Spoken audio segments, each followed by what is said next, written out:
Shiva Maheshwar Shambhu Pinaki Shashi Shekhar Bamdev Virupaksha কপর্দি নীলরোহিত Shankar শূলপাণিশ্চ খটাঙ্গী Vishnu Vallabh Sheppey Vishnu Ambikanath শ্রীকণ্ঠ ভক্ত বৎসল। অন্যান্য দেবতাদের মতো শিব কোনো ঐশ্বরিক অলঙ্কার ও পোশাক পছন্দ করেন না। দেবাদিদেব মহাদেব সদা বাকছাল ও সারা শরীরে কেবল ভস্য মেখে থাকেন এবং শিব ভক্তরা কপালে ভস্যের তিলক লাগান। কিন্তু কি এই ভস্য? কেনই বা মহাদেব সারা গায়ে ভস্য মেখে থাকেন?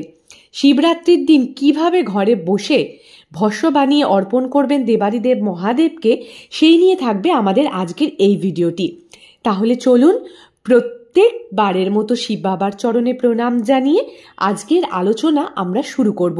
এইরূপ আরও পৌরাণিক তথ্য পেতে আমাদের চ্যানেলটিকে সাবস্ক্রাইব করবেন, পাশে থাকা বেল আইকনটি প্রেস করতে ভুলবেন না।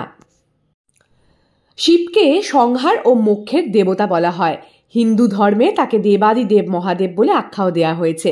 তিনি অল্পতেই সন্তুষ্ট, তার ভজনা করলে জন্ম মৃত্যুর চক্র থেকে মুক্তি পাওয়া যায়। তার বিভিন্ন প্রিয় সামগ্রীর মধ্যে একটি হলো ভস্য। শ্মশানেই নাকি তার ধ্যানের স্থান, আর সেই স্থানেই ভস্য মেখে ধ্যান করেন তিনি। মান্যতা অনুযায়ী প্রজাপতি দক্ষের বিশাল যজ্ঞের আয়োজনে মাতা সতী বিনা নেমন্ত্রণে হাজির হন এবং সেই যজ্ঞস্থলে দক্ষ প্রজাপতি মহাদেব সম্পর্কে অত্যন্ত কটু ও অপমানজনক কথা বলেন। বাবার মুখে স্বামী সম্পর্কে এমন অপমানজনক কথা সতী সহ্য করতে না পেরে যজ্ঞের অগ্নিতে আত্মত্যাগ করেন। আত্মদাহের কথা জানতে পেরে দেবাদিদেব মহাদেব বীরভদ্র অবতার নেন ও দক্ষের শিরচ্ছেদ করেন। স্ত্রী বিয়োগের কষ্টে নিজের সমস্ত কর্তব্য থেকে ফিরিয়ে মহাদেব মাতা সতীর অর্ধদগ্ধ শরীর কাঁধে নিয়ে ঘুরতে থাকেন। অবশেষে পৃথিবীর পরিচালনার ভারসাম্য বজায় রাখতে বিষ্ণু নিজের সুদর্শন চক্র দ্বারা সতীর দেহের 51টি টুকরো করেন। শিবের হাতে সেই সব দেহ থেকে নির্গত ভস্য বা ছাই নিজেই সারা শরীরে মেখে নেন মহাপ্রভু শিব। সেখান থেকেই নাকি মহাদেব সতীর দুঃখে ভস্য লাগাতে শুরু করেন।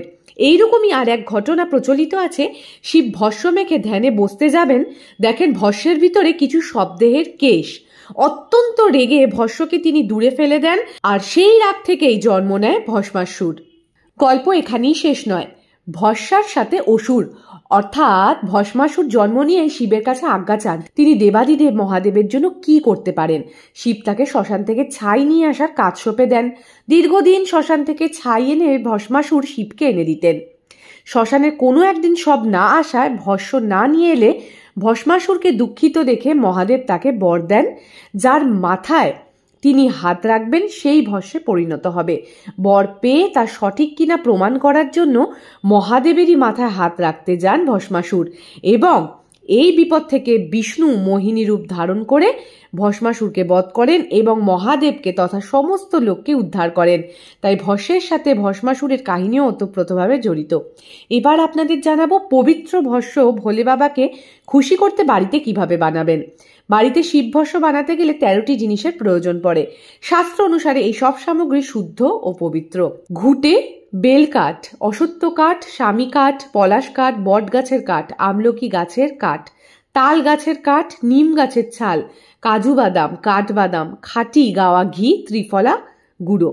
ওপরে উল্লেখিত 13টি সামগ্রীকে একসঙ্গে আগুনে পুড়িয়ে নিন, তারপর সাদা ছাইটি আলাদা করে নিন। ওই সাদা ছাইকেই শিব ভস্য বলা হয়। এটি বাড়িতে তৈরি করা হয় বলে শিব ভস্যকে শিবাগ্নিও বলা হয়ে থাকে।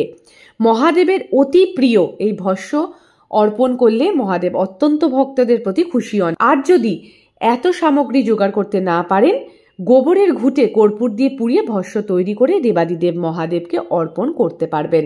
আজকের এই ভিডিও এই পর্যন্ত।